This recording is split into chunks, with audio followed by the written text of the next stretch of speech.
Welcome back to part 2 of our 6-chapter installment on ropes. We all use them. But what exactly is it that makes them special? For centuries, civilizations have utilized rope to hold up their pants or to hoist their anchors. Today, there are many different kinds of rope, each with unique braiding styles and materials that differentiate them. But how do you know which kind of rope you need for a job? Let's have a recap from part 1. Rope is any group of yarns or strands which are twisted or braided together in order to create a more strong form. Ropes have tensile strength and can be used for dragging or lifting, but they are too flexible to provide compressive strength and push an object.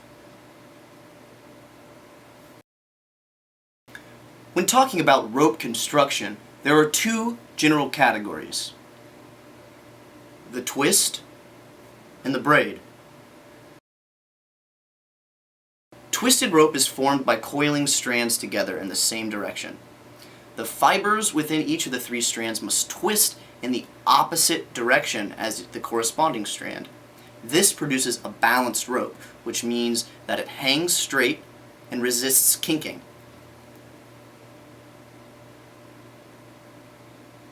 Twisted ropes must be fused or taped on each end to prevent unraveling the braid.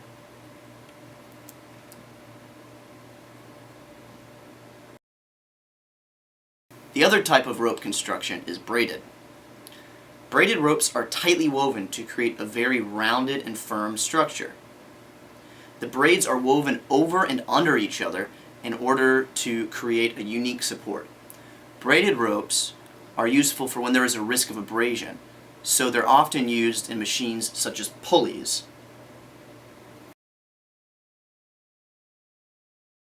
Nylon is the strongest of all rope fibers. It is a synthetic polyamide and one of the most commonly used polymers.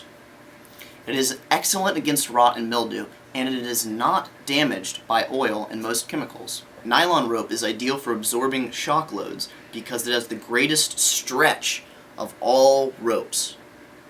But it is difficult when stretch is not desired.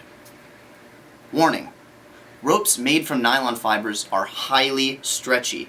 Do not use for tug-of-war competitions. I repeat, do not use for tug-of-war competitions.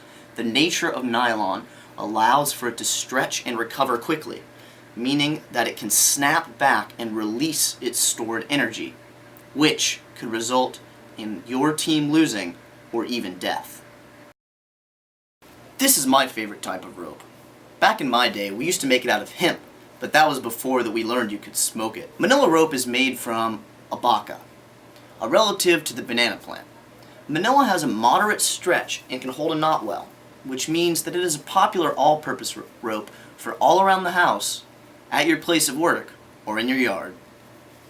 This rope would be a good choice if you were having a tug-of-war, because it won't snap back and cause serious injury, as nylon rope has been prone to do. Manila's good grip and ability to absorb sweat make it popular in gyms for strength building exercises or around obstacle courses.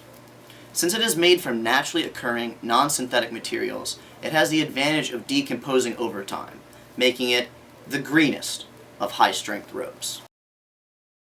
Polypropylene is a high-quality, lightweight rope that is affordable and highly functional. It has great working qualities for use in and around the water, namely that it is rot-resistant and that it floats. Both the braided and the twisted varieties of polypropylene have good strengths. Although they are not as strong as nylon, they are much stronger than manila. Poly rope has excellent chemical resistance, but poor resistance to the light. So, it has limited uses for extended outdoor time.